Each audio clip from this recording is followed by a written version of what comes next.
ሰላም እንዴት ናችሁ? ደህና ናችሁ ወይ? ውድ ቤተሰቦቻችን አብዛኞቻችሁ የጠየቃችሁን ጥያቄ ነበረ። ለምንድን ነው የዩቲዩብ ቪዲዮ መስራት ያቆማችሁት? ምን አጋጥሟችሁ ነው? ምን ሆናችሁ ነው እያላችሁ ነበረ። እንግዲህ የምታውቁት ነገር እንዳለ ሆኖ የማታውቁት ነገር ደግሞ ብዙ ነው ማለት ነው። እሱም ምንድን ነው? አንደኛ እርግዝና ላይ ስለነበርኩኝ ኦልሞስት አሁን ከወለድኩኝ ወደ 9 ወር አካባቢ ሆኛለሁኝ። እርግዝና ላይ እያለሁ በጣም ይደክመኝ ነበረ። በጣም ከባድ ነበር እርግዝና ባጭሩ። በጣም በቃ እንኳን አንስቶ ስልክን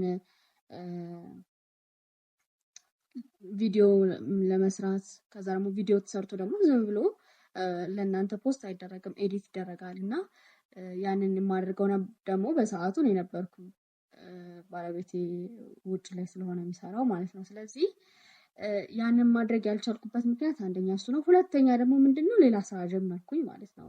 የኦንላይን ቢዝነስ ጀመርኩኝ በእርግዝና ሰዓቴ ማለት ነው እና በጣም አሪፍ ነበረ። ምክንያቱም የዛ ሰዓት ምንም አይነት ስራ አልነበረኝም፣ ምንም አይነት ገቢ አልነበረኝም። ቀጥታ ያንን ስራ ስጀምር ግን ቀጥታ ገቢ ማግኘት ጀመርኩኝ እና ትኩረቴን ሙሉ ለሙሉ ወደዛ አዞርኩኝ ማለት ነው።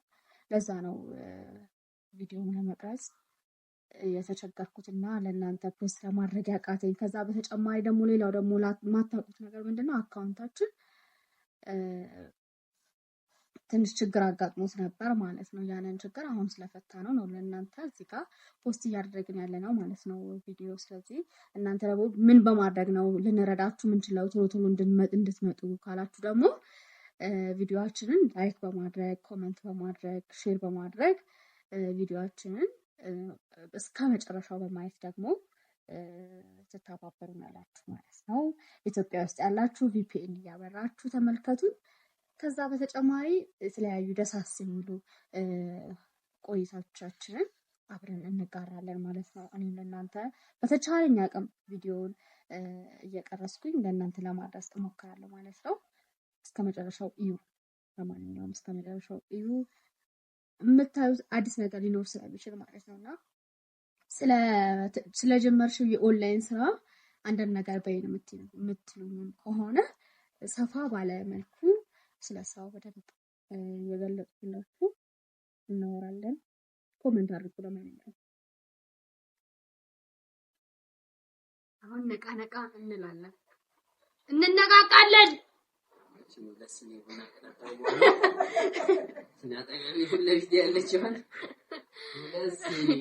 ሁለት ሲኒ ባንዴ እዛ ጋር ፍቅሬ እየሳቀች ነው። አልጋ ላይ ሆነ ስራችን ጎረምሳው ተኝቷል። እዚህ ጋር እኛ ቡና አማስላ እሱ ነው የቡጣማ ባል ሆነናል። የስራ ሂደት ኃላፊ ነው። የቡጣማ የስራ ሂደት ኃላፊ እንዲሁም ልዩ የቡና አቀማመጥ ስርዓት ሂደት በስማሚ ሁሉ ነው ገንዘቤ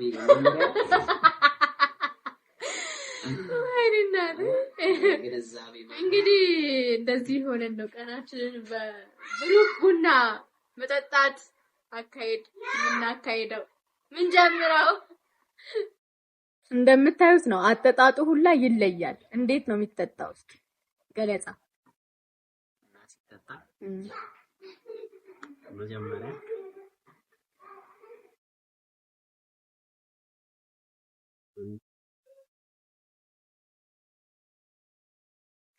እና እናጣጥማታለን ቴስቷን በመላስ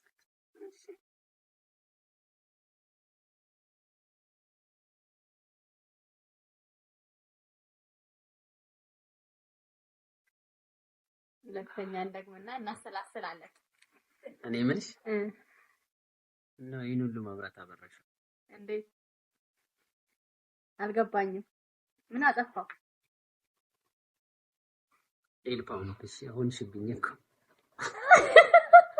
ምን ሆንሽብኝ? ምን ሆንሽብኝ? ኤልፓ ቤቴ በብርሃን ሞላ ማለት ፈልጌ ነው። አይ ደግዴ አዲስ የድንጀና ስታይል ነው። ተቀላቀሉ ብለናል። እኔ የምልሽ እሺ ቡናው ላይ የሆነ መድኃኒት ጨመረሽበታል እንዴ? ማለት ኦቨር አነቃቃኝ እኮ።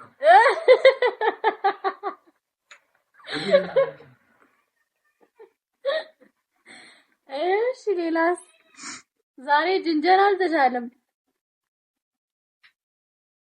ሌላስ? አንድ ሶስት ይጠጣል። የቡናውን ከለር ግን አይተሽዋል? አዎ አይቼዋለሁ። ያመሳስላችኋል እኮ። ምን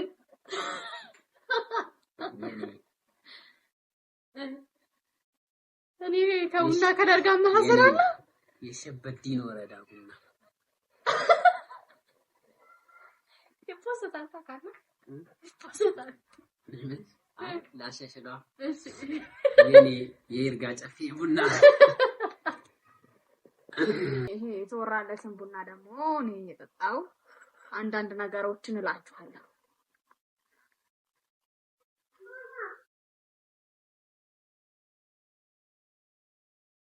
አንተ ወይ ስኳር ውስጥ ማን ነው ቡና ውስጥ አንተን እንዳለው ስቀምሶ ታፈጠኝ። ኧረ የሰሞኑን ትሬንድ በጣም አዝናንቶኛል። በጣም ስቀምሶ አንተ አለ እንዴ ቡና ውስጥ ታፈጠኝ።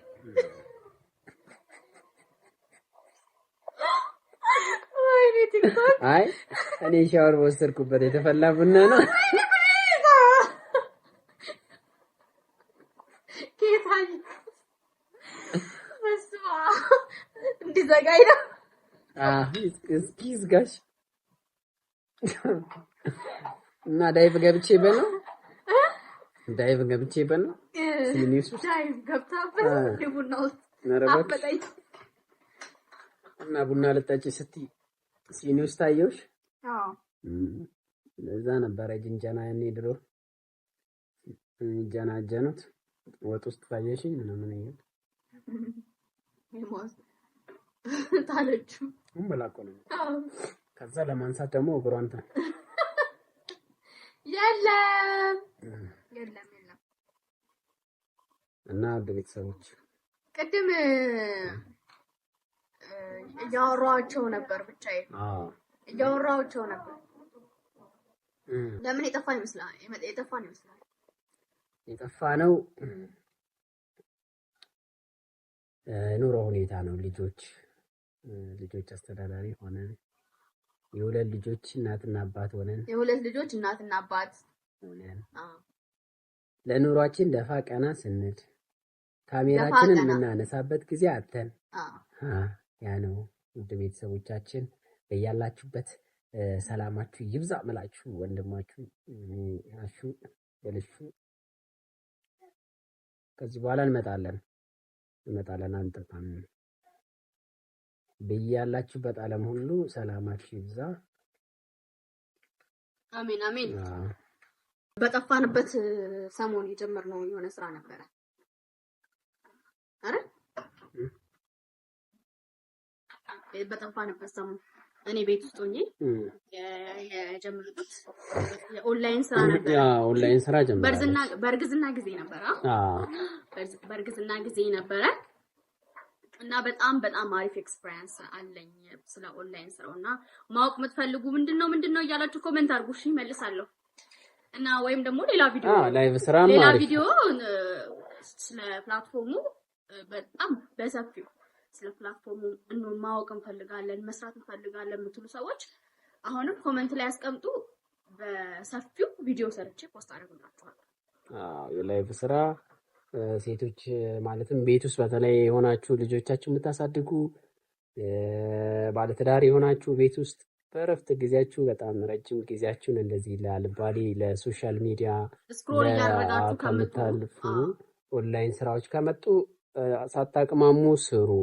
ግን እነዛ የኦንላይን ስራዎች ክፍያ ክፈሉ የሚሉ ሳይሆኑ እየሰራችሁ የሚከፍሏችሁ እየሰራችሁ ነው የሚከፈላችሁ እንጂ መጀመሪያ ላይ ይሄን ያህል ብር አስገብታችሁ ይሄን ያህል ስልጠና ሰጥተናችሁ ከዛ ወደ ስራው ትገባላችሁ ምናምን የሚሉት ኦንላይን ቢዝነሶች አብዛኞቹ ፌክ ናቸው ማለት ነው። አብዛኞቹ ዘራፊዎች ናቸው ማለት በቃ እነዚህ ምን ይባሉት እነዚህ አይ በደንብ እንትን አለ ስካም አሉ ስካመር ናቸው አሉ ቃላ ወርዱ ጠፉ። እነሱን ተጠንቀቁ። ነገር ግን ያው የሰው ልጅ እኮ አይምሮ አገናዝቦ እሳትና ውሃውን ለይቶ የሚለይ ነው አይደለ? ስለዚህ መመርመር አለባችሁ ነው ሁሉንም ነገር። ብር አስገቡ ምናምን የምትባሉበትን ስራ መጀመሪያ ምን እንደሆነ በይ ስርዓት ይኖርሽ። ብር አስገቡ እናስጀምራችሁ እንደዚህ አይነት ስራ መጀመሪያ ይሄን ያህል ብር አስገቡ ምናምን። አሁን አብዛኞቹ ያወሯቸው ሰዎች 30,000 50,000 20,000 10,000 እንደዚህ ብር አስገቡ እየተባሉ የተዘረፉና ብራቸው ቀልጦ የቀረባቸው ብዙ ሰዎች አጋጥመውኛልና እንደዛ እንዳትሆኑ ነው እየነገርኳችሁ ያለው። ኦንላይን ስራ ስትሰሩ ምንም አይነት መጀመሪያ ቅድሚያ ክፍያ ቢሏችሁ አሁን አንዳንድ ጊዜ ብዙ ጊዜ ትዝ ካላችሁ 10,000 ብር አስገቡና የሆነ እንደዚህ ሆናችሁ እንደዚህ እንትን አድርጋችሁ 15,000 ብር አስገብታችሁ እንደዚህ ምንም አይነት ዜሮ ብር ሳትከፍሉ ግን ምን ችግር አለው ብትሰሩት? አንዳንድ ጊዜ እኮ ባይጠቅማችሁ ባያገኛ እንትናችሁ ምንም ብር ሳትከፍሉበት የምትሰሩበት ስራ መልካም ነው እና አንዳንድ ሰዎች ከባዕድ አምልኮ ጋር የሚያገናኙታል። ይሄም እንደዚህ እኔ ማለትም እንዳሰብን ማለትም እንደ ባለ አይምሮ ሆነን ማሰብ አለብን። በተለይ እኛ ሀገር ላይ እንደ ባለ አይምሮ ደግሞ በጣም ያልተሰራበት ነው አይደል? ያልተሰራበትም ኢትዮጵያ ውስጥ አይ ኦንላይን ስራ እንዴ በጣም አሁን ላይ እኮ በጣም በርካታ ትርፎች የሚያገኙበት ወጣቶች አሉ። ኢትዮጵያውያን ሆነው ራሱ ዱባይ ላይ ስንት ነገር እያደረጉ ስንት ታሪክ የሚሰሩ የሚሰሩ ልጆች አሉ። ግን አንዳንድ ጊዜ ከባዕድ አምልኮም ጋር ማገናኘቱ መልካም አይደለም እንዴ። ስራን ኦንላይን ስራን እንዴ ነው በድንጋይ እየፈለጥን ካላገኘን ውጪ ስራ አይደለም ማለት ይሄ በጣም የሸክምን የምንን ስራ የሚወድ ሰው ነው ማለት ነው። እና ይሄ ከባዕድ አምልኮ ጋር የምታገናኙ ሰዎች ምናምን እዚህ ጥሩ አይደለም። ስራ ስሩ። ብዙ ሰዎች አንዳንድ ጊዜ ከሰይጣን እምነት ጋራ እንደዚህ በእምነት ጋራ የሚያገናኙ ሰዎች አሉና እኔ እንደውም አንድ ነገር ትዝ አለኝና ራሴን እንደ ጋዜጠኛ እያየሁ ነው እና እንዲያርግሽ ይሆናል እና ወደ በአፄ ምኒልክ ጊዜ ወደ ኢትዮጵያ መጀመሪያ ሲኒማ ሲመጣ አሁን ላይ ከቴዎድሮስ አደባባይ ከፍ ብሎ የምታዩት በተለምዶ ሰይጣን ቤት የሚባል ቤት አለ እና ያ ሰይጣን ቤት ያኔ በምኒልክ ጊዜ ሲኒማ ለመጀመሪያ ጊዜ ሲመጣ ኢትዮጵያ ውስጥ ሂዱ ሰይጣን ሊታይ ነው ተብለው ይመስለኛል እንደዛ ነገር ነው እና ሰይጣን ቤት ሂዱና ሰይጣን ይታያል ተብለው ነበር ህዝቡ ሄዶ ሰይጣን ላይ ማለት ነው እና ሰይጣን ቤት የተባለው ለዛ ነው። ቴዎድሮስ አደባባይ ጋር ያለው የአዳራሻው እንደውም ታድሷል መሰለኝ እና እንደዛ ደረጃ ደረሰን ነበር። ሲኒማን በራሱ የሰይጣን ነው እስከማለት ማለት ነው ሲኒማን ማለት። ስለዚህ አሁን ላይ ደግሞ እንደዚህ የሚመጡትን ነገሮች ሁሉ ከሰይጣን ጋር የምታያይዙ ሰዎች ምን እንደሆናችሁ እኔ እንጃ። እሱ ራሱ እንዳይታዘባችሁ ስራዎችን ሁላ የኦንላይን ስራዎችን ይሄ ሰይጣን አሰራር ነው የሰይጣን ስራ ነው የምትሉት ሰዎች አግባብ ልክ አይደለም። ይሄ አስተሳሰባችን ያለንበትን ደረጃ ራሱ የሚያሳይ ነውና ተጠንቀቁ ማለት መሰልጠን አለበት። ስራዎችን በኦንላይን መሰራት አለበት። ይሄ ሰይጣን ስራ ነው ይሄ ምን ስራ ነው ይሄ ምን ስራ ነው። ስራ ስሩ። እግዚአብሔር በሚወደውና በሚፈቅደው ልክ ኑሯችሁ ኑሩ። ልክ እንደ እግዚአብሔር በፈቀደው አኗኗር እየኖራችሁ ስራችሁን እንዲባረክም እግዚአብሔርን ደግሞ በስራችሁ እያስገባችሁት እንጂ ይሄ ሰይጣን ስራ ነው ይሄ ምን ስራ ነው ማለት ተገቢ አይደለም። ይሄን ምሳሌ ነገርኳችሁ ለዛ ነው። ከዛ እንትን መውጣት አለብን። ስራ እንስራ፣ በርቱ። ታመስየው ስለዚህ ቴንክ ዩ እየደገፈችን ነው ደገፍ እያደረገችን ነው። እናመሰግናለን። በርቱ። አመሰግናለሁ። እና ከዚህ በኋላ የምናደርጋቸው ነገሮች ካሉ ምናምን እንደዚህ ፖስት እናደርግላችኋለን፣ እንቀርጽላችኋለን ምናምን። እናንተ ብቻ ኮሜንት እያደረጋችሁ ላይክ እያደረጋችሁ ሰብስክራይብ እያደረጋችሁ ቪዲዮአችንን ደግሞ እስከመጨረሻው እያያችሁ ጠብቁ። በጣም ብዙ ደሳስ የሚሉ ጊዜያቶችን አብረን እናሳልፋለን፣ አብረን እንማማራለን፣ አብረን እንለወጣለን። እስከዛው ሰብስክራይብ ያደርጋችሁ ፒስ ልትበሉ ነው? አዎ